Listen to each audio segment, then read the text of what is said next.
오늘 하나님이 우리 공동체에 주신 말씀은 지난주에 이어서 마태복음 25장 1절에서 13절까지입니다. 마태복음 25장 1절에서 13절 다 같이 읽겠습니다.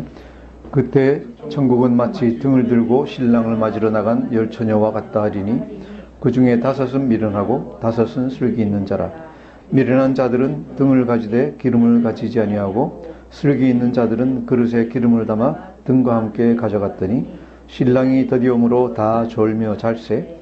밤중에 소리가 나되 보라 신랑이로다 맞으러 나오라 하매 이에 그 처녀들이 다 일어나 등을 준비할세. 미련한 자들이 슬기 있는 자들에게 이르되 우리 등불이 꺼져가니 너희 기름을 좀 나눠달라 하거늘 슬기 있는 자들이 대답하여 이르되 우리와 너희가 쓰기에 다 부족할까 하노라. 차라리 파는 자들에게 가서 너희 쓸 것을 사라 하니 그들이 사러 간 사이에 신랑이 오므로 준비하였던 자들은 함께 혼인잔치에 들어가고 문은 닫힌지라. 그 후에 남은 처녀들이 와서 이르되 주여 주여 우리에게 열어주소서. 대답하여 이르되 진실로 너희에게 이르노니 내가 너희를 알지 못하노라 하였느니라. 그런즉 깨어있으라. 너희는 그날과 그때를 알지 못하느니라. 아멘. 종말을 대하는 우리의 태도에 대해서 계속 얘기하고 있습니다. 24장 42절에서부터 시작해서 언제 오실지 모르니 항상 준비하라는 말씀이 있었고 45절부터 51절까지 종의 비유를 통해서 맡긴 자를 잘 돌보라. 이것이 첫 번째 준비이다라는 것을 보았습니다. 오늘 두 번째 준비는 열 처녀 비유를 통해서 참 믿음이 무엇인가, 예수님이 어떤 사람들을 천국으로 데리고 가시고 어떤 사람들에게는 나는 너를 전혀 모른다라고 얘기를 하시는가에 대해서 얘기하고 있습니다. 먼저 1절 보시면 그때 천국은 마치 등을 들고 신랑을 맞으러 나간 열 처녀와 같다 하리니 라고 해서 이 비유를 시작하시는데 이 배경은 뭔가 하면은 그때 당시 유대의 결혼 습관 풍습에 관한 것입니다. 유대인들은 결혼식을 하기 전에 미리 정혼을 해놓고, 정혼하면은 거의 결혼한 거나 마찬가지죠. 정혼해놓고 어느 날, 이 정혼 후에 어느 날 밤에 신랑이 신부를 데리러 친구들을 데리고 갑니다. 가서 신부와 또 신부의 친구들을 데리고 한밤중에 자기 신랑 집으로 와서 거기서 잔치를 몇 날 며칠을 벌이게 됩니다. 이것이 이제 그때 당시의 결혼식이다 하는 얘기죠. 그래서 천국은 마치 등을 들고 신랑을 맞으러 나간 열 처녀와 같다 하리니, 신랑이 오면은 신부는 나갈 수가 없을 테고 신부의 친구들이 등을 들고 신랑을 맞으러 나간다. 그래서 신랑을 맞아서 집에 데리고 와서 거기서 다시 신부와 같이 모두 다 함께 앞대, 그죠? 이 풍악을 울리면서, 우리말로 치면 풍악을 울리면서 신랑 집으로 같이 가는 그 모습을 우리가 이제 상상하면서 볼 수 있겠습니다. 여기서 우리가 다시 보겠지만은 미리 얘기하면은 신랑은 이 비유에서 무엇을 상징하느냐? 신랑은 재림하는 예수님을 상징하고 있다는 것이죠. 그리고 신부는 예수님의 신부가 누구입니까?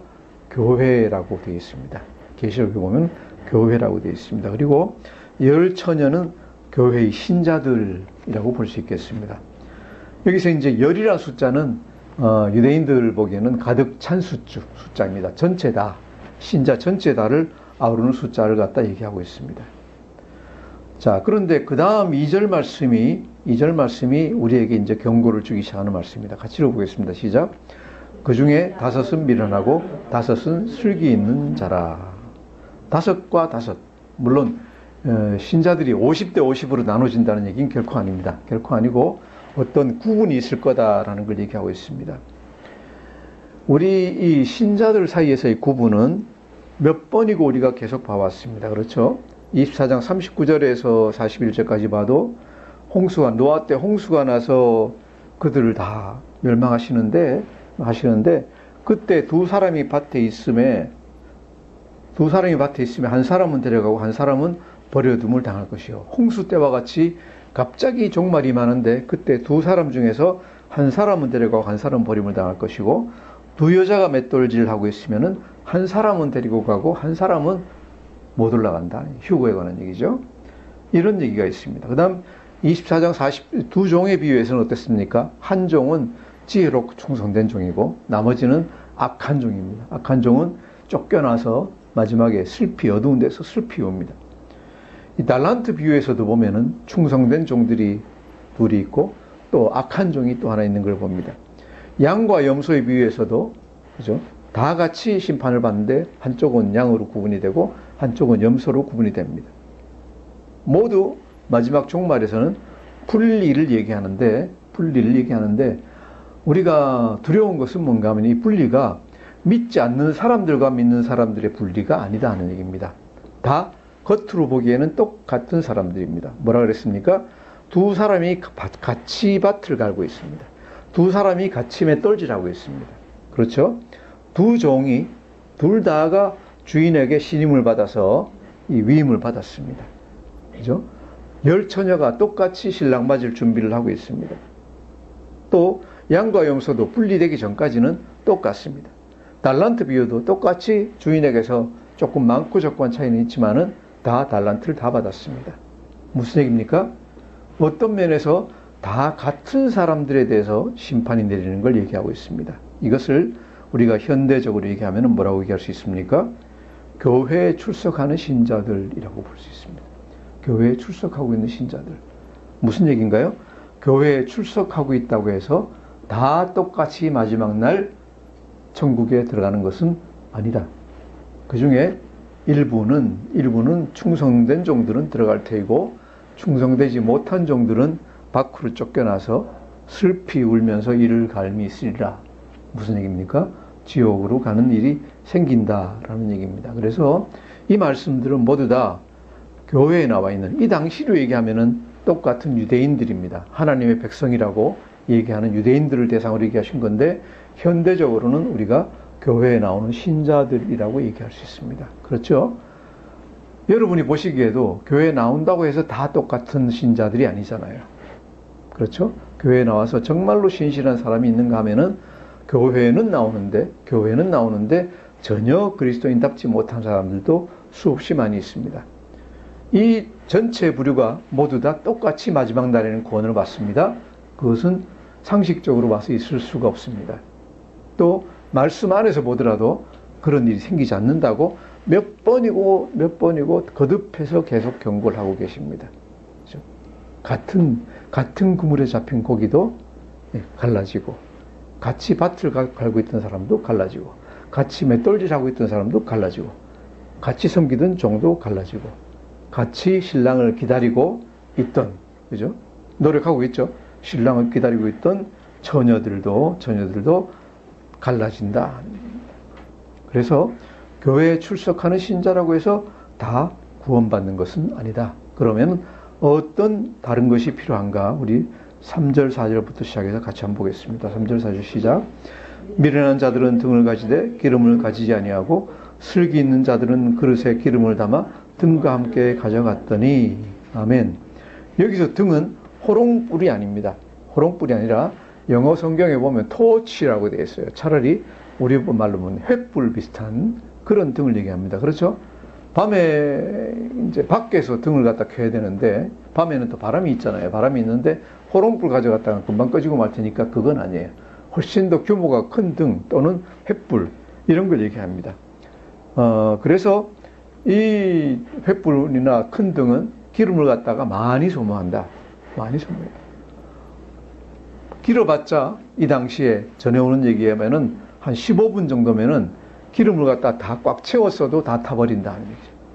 15분 정도면 다 타버린다. 그래서 먼 길을 가려고 하면은 오랜 시간 등을 밝혀야 되고, 그러려면 기름통을 따로 준비하지 않으면 안 된다 하는 얘기죠. 그래서 여기서 보시면은 미련한 처녀들은 등을 가졌는데 기름을 가지지 아니하고, 등이 기름에 젖어 있었는지 아니면 없었는지 그냥 횃불 자체로, 그죠? 우리 무슨 땔감 비슷한 걸 횃불 자체로 그냥 가지고 있었는지, 등이 없이 아니면 약간 젖었는지 몰라도 여하튼 전혀 기름에 대한 준비가 부족하고, 슬기 있는 사람들은 그릇에 기름통을 따로 가지고 다녔다 그래요. 담아가지고 등과 함께 가지고 갔다 하는 얘기입니다. 자, 그렇게 이제 혼인날이 오늘이라 그래가지고, 잔칫날이 오늘이라 그래서 이제 준비하고 있는데, 신랑이 예상외로 초저녁에 먼저 오는데 초저녁에 오질 않습니다. 5절 읽겠습니다. 시작. 신랑이 더디 오므로 다 졸며 잘세. 안 와요. 그죠? 뭐 7시쯤 되면 올 줄 알았는데 7시 반, 8시, 8시 반, 9시 반, 10시가 돼도 안 와요. 11시가 돼도 안 오고 12시가 돼도 안 와요. 안 오니까 어떻게 생각을 합니까? 이제 피곤합니다. 그리고 또 이런 생각했을지도 모르죠. 아, 오늘은 안 오는 모양이다. 그리고 다 잡니다. 이 비유에서 이제 헷갈리지 말아야 되는 건 잔다는 게 깨어있으라는 말에 대해서 이렇게 안 지키는 그런 생각을 하시면 안 됩니다. 다 잔다 하는 거는 우리가 무엇에 비유할 수 있겠습니까? 예수님이 재림하시지 않으므로 기다리다가 인간은 영속적으로 기다리지 못합니다. 어떻습니까? 기다리다 인간은 죽습니다. 그 생명이 다합니다. 그리고 생명이 다해서 자는 것을 성경에서 뭐라 그럽니까? 죽은 것을 성경에서는 잔다라고 표현을 합니다. 그래서 기름을 준비한 처녀나 기름을 준비하지 않은 처녀나 다 잠이 들었습니다. 이것을 어떻게 보면은 전부 다 이제 생명이 다해서 이제 관 속에 누워 있다, 땅 속에 누워 있다 이렇게까지도 우리가 볼 수 있겠습니다. 자, 그런데 어떤 일이 벌어집니까? 그냥 계속 자고 있으면 좋겠는데 이제 주님이 오십니다. 6절부터 10절까지 같이 읽겠습니다. 시작. 밤중에 소리가 나되 보라 신랑이로다 맞으러 나오라 하매 이에 그 처녀들이 다 일어나 등을 준비할세 미련한 자들이 슬기 있는 자들에게 이르되 우리 등불이 꺼져가니 너희 기름을 좀 나눠달라 하거늘 슬기 있는 자들이 대답해 이르되 우리와 너희가 쓰기에 다 부족할까 하노니 차라리 파는 자들에게 가서 너희 쓸 것을 사라 하니 그들이 사러 간 사이에 신랑이 오므로 준비하였던 자들은 함께 혼인잔치에 들어가고 문은 닫힌지라. 아멘. 자, 밤중에 소리가 나되 보라 신랑이로다 맞으러 나오라. 신랑이 예상치 못한 시간에 왔습니다. 새벽 2시에 다 자는 때 저 멀리서부터 신랑 맞으러 오는 사람, 신랑 측에서 오는 사람들이 이제 통지가 왔습니다. 온다 해가지고 다 두드럽게 옵니다. 이것은 무엇에 우리가 비유한다고 볼 수 있습니까? 우리가 무덤 속에 다 누워서 조용히 있더라도 때가 되면은 신랑이 오시고 예수님이 오시고 무덤 속에 있는 자들을 다 깨워서 일으킵니다. 준비한 자들도 깨워서 일으키고 준비를 못한 자들도 깨워서 일으키는데 이 비유에서 보면은 처녀들이 이제 등을 가지고 신랑을 맞으러 갑니다. 나가는데 기름을 충분히 준비한 사람은 계속 등을 밝히면서 나갈 수가 있습니다. 기름이 충분치 않았거나 그냥 기름이 따로 없이 적시고만 있었거나 아니면 회 그 자체만 가지고 있으면 어떻습니까? 거기다 불을 붙이면 처음엔 탑니다. 처음에 좀 타는데 금방 어때요? 푸시시하고 그냥 꺼져버리니까 준비하지 않고 아이고 뭐 신랑 올 때 대강 등만 들고 있으면 되겠지 라고 생각하고 준비하는 처녀들이 당황하기 시작했습니다. 왜? 등이 없으면 대열에 끼워주지 않는다. 당황하고 이제 뭐라 그럽니까? 슬기 있는 자들에게 가가지고 야 너희 갈 때 우리도 좀 묻어가자 그러는 겁니다. 그죠? 우리도 같이 좀 묻어가자.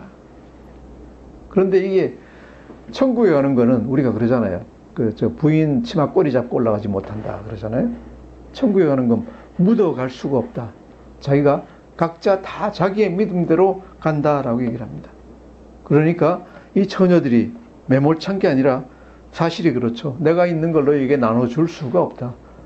나눠줄 필요도 없거냐. 나눠주면 안 되고 내가 최선을 다한 이 정도로도 모자라는데 어떻게 나눠주겠느냐 하고 나눠주지를 못합니다. 그래서 뭐라 합니까? 지금이라도 그럼 준비해봐라. 그죠? 가서 기름을 사봐라 그러는데 이미 사러 간 사이에 준비가 안 돼가지고 허둥지둥하고 있는 사이에 어떻습니까? 신랑이 와서 준비했던 처녀들하고 같이 등을 밝히고 신부를 데리고 이미 가버렸습니다. 신랑 집으로 가버렸습니다. 가버리고 문은 닫혀버리고 잔치는 벌어졌습니다. 이 나머지 처녀들은 어떻습니까? 기름 사려고 노력을 했는데 우리가 상식적으로 생각하면은 한밤중에 기름 파는 데가 없습니다. 그래서 이때 신랑이 오고 나서는 더 이상 기름을 살래야 살 수가 없습니다. 준비를 할 수가 없습니다. 우리가 그 얘기를 했죠. 우리가 준비할 수 있는 건 언제까지라고요? 우리가 육신을 가지고 살아있는 이때까지입니다. 우리가 육신을 가지고 살아있는 이때까지만 우리가 준비를 할 수 있습니다. 우리 생명이 다한다면은 다시는 더 준비를 할 수가 없다. 그래서 아무리 준비를 하려고 해도, 새로 준비하려고 해도 도저히 더 이상 안 되고, 예수님이 공중으로 사람들을 불러 올리실 때, 심판하실 때 정말로 후회 막급한 마음으로 그때 어떻겠습니까? 가슴을 칠 겁니다. 내가 왜 그때 미리 좀 사놓지 않았을까? 미리 좀 준비하지 않았을까? 정말 속에 들끓는 마음. 시험 보는데, 우리가 학교 때 시험 보는데 시험 준비를 못했습니다. 보니까 내가 준비 안 한 데서 문제들이 다 났습니다. 하나도 쓸 수가 없습니다. 어떻게 생각합니까? 그냥 포기할 수도 있겠지만은 내가 왜 조금만 더 안 했지? 좀 잠 좀 덜 자고, 그죠? TV 안 보고 좀 했으면은 했을 텐데 내가 왜 준비 안 했지? 좀 했으면 되는데. 그리고 시험에 떨어져 버리면 그걸로 끝입니다. 시험장에 들어가서는 더 이상 시험 준비를 할 수가 없습니다. 시험 준비는 언제 할 수 있습니까? 집에 있을 때, 밖에 있을 때 할 수 있습니다. 시험장에 들어가고 나면 더 이상 준비를 할 수 없습니다. 우리가 마지막 날 심판을 뭐라고 비유할 수 있는가 하면 시험장에 들어간 걸로 밖에 비유할 수가 없습니다. 그리고 그때가 언제 시작입니까? 우리 생명이 다하면은 그 순간이 벌써 시작이 됩니다. 이 처녀들이 기름 구하지 못하고 들어가서 쫓아가서 저도 좀 넣어주세요 하는데, 저도 좀 넣어주세요 하는데 이게 힘이 듭니다. 11절에서 13절 같이 읽겠습니다. 시작. 그 후에 남은 처녀들이 와서 이르되 주여 주여 우리에게 열어주소서. 대답하여 이르되 진실로 너희에게 이르노니 내가 너희를 알지 못하노라 하였느니라. 그런즉 깨어 있으라. 너희는 그날과 그때를 알지 못하느니라. 아멘. 주여 주여 간절하게 부릅니다. 우리에게 문 좀 열어주십시오. 우리도 들여보내 주십시오. 우리도 교회에 나가고 사역하고 열심히 하지 않았습니까? 하지만은 결정적으로 뭡니까? 기름을 준비 못하고 등불을 밝히지 못했습니다. 예수님이 뭐라 그러십니까? 주인이, 신랑이 대답하여 이르되 진실로 너희, 그냥 너희에게 이르노니가 아니라 진실로 너희에게 이르노니, 그죠? 두말 하지 마세요. 진실로 너희에게 이르노니 내가 너희를 뭐라고요? 알지 못하노라. 가장 무서운 말이에요. 예수님 하시는 말씀 중에 가장 무서운 말씀이, 마지막 날 우리가 들을 말씀이 내가 너를 알지 못한다. 내가 너를 알지 못한다. 왜 그렇습니까? 등을 밝히지 않은 사람은 내가 알 수가 없다. 내가 너를 알지 못한다. 우리가 여기 있는 분들이, 또 예수공동체교회 성도들이 아무도 마지막 날에 이 말씀 듣지 않기를 축원합니다. 이 말씀은 절대로 들으면 안 됩니다. 그래서 우리가 잘 준비해야 된다. 13절에 보시면은 깨어있으라 라는 말은 여기서 잘 준비하라 라고 얘기하는 겁니다. 잘 준비하라. 자, 전체적으로 이 비유를 다시 한번 우리가 생각해 봅니다. 잠든 열 처녀는 제가 아까 주의 재림을 기다리다가 기다리지 못하고 죽은 성도들이라고 말씀드렸습니다. 물론 이 안에는 살아서 주님을 만난 사람들도 포함된다고 생각을 합니다.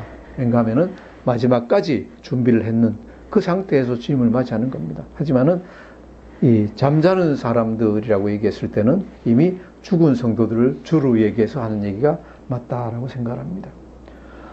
등을 가진 열 처녀는 아까 얘기한 대로 교회에 출석하고 믿음을 가진 것 같이 외형적으로 보이는 성도들 전체다입니다. 그래서 열 처녀 그럴 때는 모든 성도를 다 얘기합니다.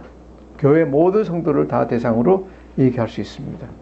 어떤 성도들입니까? 주일날 출석도 잘하고 헌금도 잘하고 사역도 열심히 하고 겉으로 보기에는 다 좋은 성도들이에요. 아주 훌륭하다고 다른 사람에게 칭찬받는 성도들이에요. 뭐예요? 등을 가졌어요. 횃불을 가지고 있어요. 그런데 차이는 어디에서 났습니까? 기름통을 준비해서 가지고 있느냐? 기름통을 가지고 있지 않느냐? 기름통을 가지고 있느냐? 가지고 있지 않느냐? 횃불은 보여요. 기름통은 안 보여요, 사람들한테. 이것은 무슨 말씀입니까? 겉으로 보기에만 겉으로 보기에만 등불을 준비한 게 아니라 실제적으로 등불을 준비하고 있느냐, 준비하지 않았느냐. 이 기름이라는 것은 가톨릭에서는 선행이라고 얘기합니다. 선행이라고 얘기하는데 그렇게는 적용이 되지 않습니다. 적용이 되지 않고 우리가 한마디로 얘기하면 무엇인가? 그 삶이 준비되어 있는가입니다. 그 삶이 준비되어 있는가. 시작은 무엇입니까? 은혜로, 하나님의 은혜로 거듭났습니까? 거듭나서 우리 안에 변화가 있습니까? 그리고 열심히 말씀을 공부해서 하나님의 뜻을 알고 있습니까? 말씀대로 살아서 하나님을 알고 있습니까? 우리가 가장 중요한 것은 아까 말씀드린 대로 예수님이 나는 너를 알지 못한다 라는 말씀이라고 했어요. 그러면 우리는 어떻게 예수님이 우리를 안다라고 얘기할 수 있습니까? 우리가 예수님을 알아야 됩니다. 우리가 예수님을 알고 예수님을 따랐어야지 예수님을 압니다. 그 양은 그 목자의 음성을 압니다. 양은 목자의 음성을 알고 목자는 양의 소리를 갖다 압니다. 어떤 양입니까? 목자의 음성을 아는 양들을 갖다가 목자는 압니다. 어떻게 하면 우리가 목자의 음성을 알 수 있을까요? 어떻게 하면은 하나님의 뜻을 알 수 있을까요? 하나님 뜻 아는 것은 말씀 밖에는 더 이상 우린 것이 없습니다. 말씀과 기도로 밖에는 우리가 하나님을 알 수 없습니다. 이것이 첫 번째 단계입니다. 그 전의 단계는 뭔가 하면은 하나님을 알기 위해서 첫 번째 단계는 성령으로, 은혜로 거듭남냐. 우리 모든 성도들이 성령으로 거듭나셨을 줄 믿습니다. 이것이 첫 번째 단계입니다. 거듭나고 나면은 말씀을 사모하게 됩니다. 말씀을 사모하게 되고 말씀을 공부하면서 하나님이 이렇게 하라고 하시는구나 라고 우리가 뭐라 그러죠? 하나님의 뜻을 알게 됩니다. 우리를 향한 하나님의 뜻을 알게 되고 그 다음 세 번째 단계는 무엇입니까? 하나님께 순종을 해야 된다. 순종을 해야 됩니다. 그 알게 된 말씀에 순종해서 그대로 행해야 됩니다. 우리가 좀 전에 불렀던 찬송에서 말씀 따라서 주의 말씀 따라서 준행하는 자는 그죠? 말씀에 따라서 행하는 자는 반석 위에 집 짓는 사람 같고 주의 말씀을 들었지만은 준행하지 않는 자는 모래 위에 집 짓는 것과 똑같다라고 그랬습니다. 무슨 뜻입니까? 말씀을 알았으면은 아무리 제가 여러분께 말씀을 세세하게 다 설명을 드리더라도 듣고 나서 잊어버리시면은 아무 소용없습니다. 아무 소용없습니다. 어떻게 해야 됩니까? 말씀대로 실천을 해보셔야 됩니다. 실천을 하셔야 됩니다. 이것이 세 번째 단계입니다. 마지막 단계는 무엇입니까? 말씀 따라서 실천을 하다 보면은 하나님이 어떤 분이신지 알게 된다라고 성경은 얘기하고 있습니다. 그래서 말씀을 알고 말씀 따라서 순종해서 실천하면은 하나님을 알게 됩니다. 그것 말고 하나님을 알 수 있는 방법이 우리 개인적으로는 다른 방법이 없습니다. 그래서 내가 그렇게 하나님을 알게 됩니다. 하나님을 개인적으로 알고 나서 좀 더 잘 알려면 어떻게 해야 됩니까? 우리가 서로 모여서 성도들이 교제하면서 내가 알게 된 하나님에 대해서 서로 얘기함으로써 다른 사람에게서 좀 더 잘 배우게 됩니다. 그래서 우리는 하나님을 알게 되고 하나님의 사랑을 알아가게 됩니다. 이것이 우리가 기름을 준비하는 단계입니다. 우리가 기름을 준비하는 단계입니다. 겉으로 나타난 것은 중요하지 않습니다. 물론 중요하지만은 그것이 절대로 다가 아니다. 얘기죠. 겉으로 교회 성도가 돼서 교회에 출석하고 그저 열심히 기도하고 또 헌금 드리고 사역하고 하는 것이 다가 아니다. 그것이 물론 있어야 되겠지만은 그것만 가지고는 절대로 부족하다. 하나님이 다윗 왕을 택할 때 뭐라 하셨습니까? 사람은 외모를 보지만 하나님은 어디를? 중심을 보신다 그랬어요. 우리의 속을 보신다 그랬어요. 내 속이, 내 겉이 어떻게 변화되었느냐, 교회 잘 나가느냐, 헌금 잘하고 있느냐, 사역 잘하고 있느냐가 중요한 게 아니라 내 속이 변화되어 있느냐, 정말로 중심에서부터 예수님을 갈망하고 있느냐 아니냐, 이것이 중요하다. 중심에서부터 말씀을 깊이 깨닫고 그 말씀대로 행하고 있느냐, 거기에 따라서 하나님을 만나고 있느냐 안 만나고 있느냐, 이것이 더 중요하다. 제가 기름 준비하는 단계를 지금 말씀드리고 있습니다. 첫 번째로 기름을 준비하려면 거듭나야 된다. 성령으로 거듭나야 된다. 생각하기에 나는 아직 거듭나지 않았다고 생각하는 분이 혹시 있으면은 저와 깊은 얘기를 나누셔야 될 겁니다. 두 번째 단계는 무엇입니까? 변화되어서 말씀을 열심히 갈급하면서 공부해야 됩니다. 그래서 하나님의 뜻을 알아야 됩니다. 이것은 소그룹에서 할 수도 있고 설교를 들으면서도 여러분이 하실 수가 있습니다. 세 번째로는 알게 된 말씀을 그대로 가서 행해 보셔야 됩니다.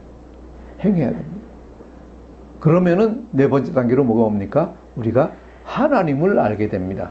하나님의 뜻을 아는 것하고 하나님을 아는 것은 다릅니다. 하나님의 뜻은 글자로 쓰여져 있는 것, 어떤 문서로 쓰여져 있는 것, 그죠? 원수를 사랑하라. 이게 하나님의 뜻입니다. 한데 그 말씀을 실행해 보면은 하나님이 왜 그런 말씀을 주셨는지, 하나님이 얼마나 좋은 분인지, 얼마나 완전하신 분인지, 이런 걸 갖다가 우리가 깨닫게 됩니다. 그래서 하나님의 참모습을 갖다가 우리가 알아간다. 계명이 나오고 명령이 나오는 것은 하나님의 그 인격 안에서, 하나님의 하나님 되심 안에서 하나하나가 소소하게 흘러나오는 겁니다. 근데 우리가 알아야 될 것은 흘러나온 그 소소함도 알아야 되지만은 중심에 있는 그 하나님, 당신 그분 자체를 우리가 알아가야 되는 겁니다. 이것이 하나님을 안다는 것이고 예수님을 안다는 것입니다. 남자와 여자가 결혼하지 않았을 때는, 그죠? 멀리 떨어져 살고 결혼하지 않았을 때는 그냥 겉의 조건들이나 드러나는 모습밖에는 보지를 못합니다. 결혼하고 나면 뭘 알게 됩니까? 결혼하고 나면 그 세상 것까지 다 알고 있습니다. 뭐 좋은 면, 나쁜 면, 뭐 잘하는 것, 못하는 것, 뭐 때로 침뱉는 것, 생각하는 것, 이 모든 것을 다 알게 됩니다. 모든 치부와 모든 좋은 것과 모든 것을 다 알게 됩니다. 그렇게 됐을 때 안다라고 얘기합니다. 히브리어에서 남자가 여자를 안다, 여자가 남자를 안다 하는 것은 그 정도로 아는 것을 얘기합니다. 그래서 하나님을 아는 것도 우리가 그렇게까지 아는 것을 얘기하고 있습니다. 이렇게 됐을 때 비로소 우리가 등을 밝힐 기름을 준비했다고 얘기할 수 있겠습니다. 이렇게 됐을 때 마지막 날에 예수님이 결코 우리를 보시고 나는 너를 알지 못한다 라고 얘기하실 수가 없습니다. 왜? 내가 하나님을 알고 있는데, 내가 예수님을 알고 있는데 예수님이 나를 모르신다 그러겠습니까? 날 아실 거예요. 이제 왔니? 그러고 아마 반갑게 맞이하실 줄 믿습니다. 그래서 다시 한번 겉이 아니라, 우리 신앙생활하는 모든 사람들이 겉이 아니라 중심이 새로워져야 됩니다. 복음이신 말씀으로, 그죠? 말씀을 듣고 말씀을 행하고 말씀을 행함으로써 하나님을 알고 또 서로 성도 간에 교제하면서 하나님, 예수님 그 자신을 알아가야 된다는 것입니다. 자, 이렇게 얘기하면은 여러분이 저렇게 하면 언제 누가 천국에 들어갈 수 있겠느냐라고 얘기하실지도 모르겠습니다. 이게 유대인들이 그 당시에 가졌던 아마 불안감이었을지도 몰라요. 그렇습니다. 우리가 이제 말을 돌려서 다시 얘기하면은 우리가 아무리 준비 열심히 해도 아마 부족함이 있을 것으로 생각을 합니다. 인간의 능력으로는 다 하지 못합니다. 인간의 능력으로는 이것을 다 하지 못합니다. 이것이 성경의 말씀입니다. 하지만 우리에게는 하나님이 주신 선물이 있습니다. 무엇입니까? 성령이 와 계시면서 우리를 도우고 계십니다. 성령이 오셔서 우리를 도우고 계십니다. 그래서 우리가 노력할 때 부족한 부분, 잘 모르는 부분 성령이 깨우쳐 주시고, 기도할 때 부족한 부분 성령께서 도와주시고, 우리가 잘 알지 못했던, 그죠? 우리 성도들 간의 관계도, 사랑하는 것도 성령께서 도와주십니다. 그래서 우리는 이 특권을 가지고 있습니다. 또한 마지막에 우리가 다 하지 못해서 부족한 부분이 있더라도 누가 또 도와주십니까? 예수님께서 스스로 나서서 도와주십니다. 미처 다 지우지 못한 죄가 있다 할지라도 예수님의 보혈로 다 깨끗해질 줄 믿습니다. 이것이 예수님과 성령님을 우리 안에 가진 우리 모든 신자들의 특권입니다. 이것이 로마서 8장에서 얘기하고 있는 생명의 성령의 법입니다. 한번 우리 이 말씀 같이 한번 보겠습니다. 로마서 8장 1절에서 4절까지 신약성경 248페이지입니다. 같이 한번 보겠습니다.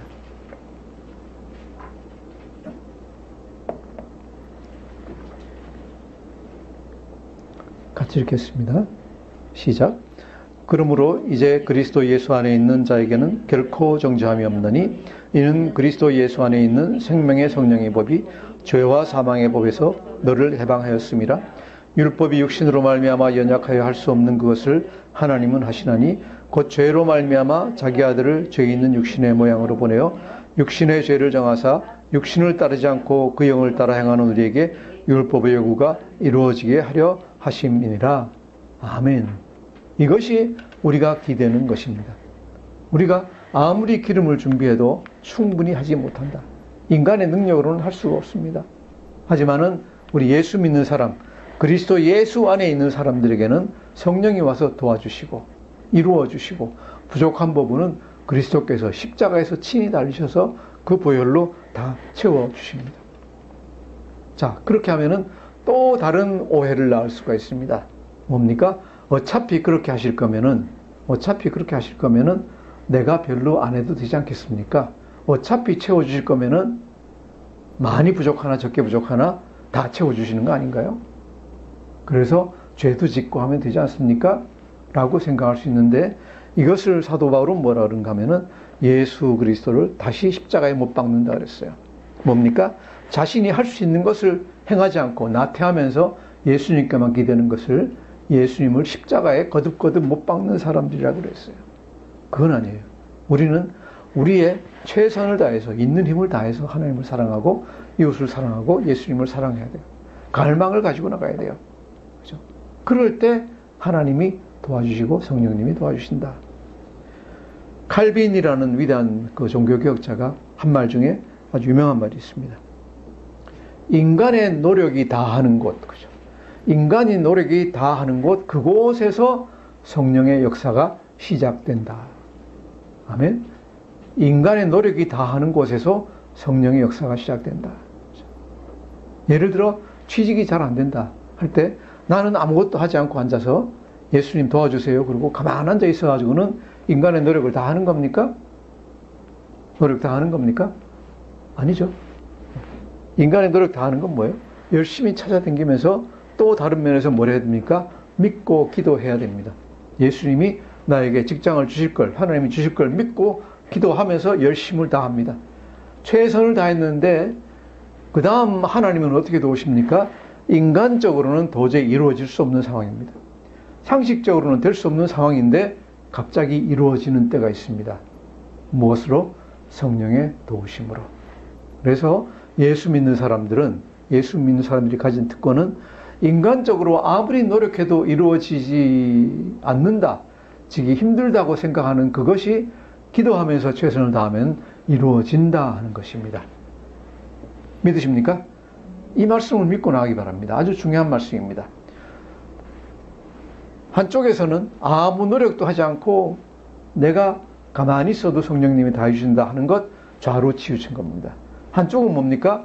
기도하지 않아도 내가 열심히 하면 다 되는 거 아니냐 하는 게 우편에 치우친 겁니다. 좌도 우도 아닙니다. 뭡니까? 내가 해서는 안 된다는 걸 압니다. 아는데 그럼에도 불구하고 열심히 하나님이 이루어 주실 걸 믿고 열심히 기도하면서 나아갈 때 하나님이 이루어 주신다. 이것이 뭐예요? 가운데 길로 가고 있는 거예요. 우리는 좌로도 우로도 치우치지 않습니다. 인간의 노력 가지고 되는 것도 아니고 인간이 노력하지 않으면 그것 또한 되지 않습니다. 열심히 노력하면서 성령님이 도와주심을 바랄 때, 그럴 때 비로소 이루어진다 하는 얘기입니다. 우리가 어떻게 하면은 모두 다 마지막 날 예수님의 부르심을 받고, 그렇죠? 등을 밝힌 처녀들 같이 다 같이 천국으로 들어갈까요? 교회에 열심히 나와서 열심히 신앙생활을 하고, 그죠? 하나님이 원하시는 대로 교회에 나와서 같이 교제를 하면서 말씀을 공부하고 또 헌금도 하고 사역도 하면서, 또 한편에서 그보다 더 중요한 건 뭐예요? 내면의 준비. 하나님의 뜻을 알고 행하고 하나님을 알아가고 성도의 교제 안에서 이것을 더 넓혀가는 것. 이 내면의 준비를 해야지 된다 하는 것을 우리가 오늘 말씀을 통해서 알 수 있습니다. 열심히 신앙생활을 하시면서 또한 내면의 준비도 잘 하셔서 마지막 날 우리 정말 기쁜 마음으로 천국에서 다 같이 다시 만나게 되기를 간절히 축원합니다. 기도하겠습니다. 하나님 아버지 감사합니다. 오늘 말씀을 통해서 우리가 또한 마지막 날을 위해서 준비해야 될 것이 무엇인지 또한 가르쳐 주시니 감사합니다. 그렇습니다. 하나님, 우리가 우리의 노력만으로 되는 것이 아니라 예수님의 성령님의 도우심으로 이 모든 것을 준비하기를 원합니다. 하나님께 도와주시고 우리 성도들을 안보하여 주셔서 모두 다 기쁜 마지막을 맞이할 수 있도록 주님께서 인도하여 주시옵소서. 감사하며 예수님 이름으로 기도드립니다. 아멘.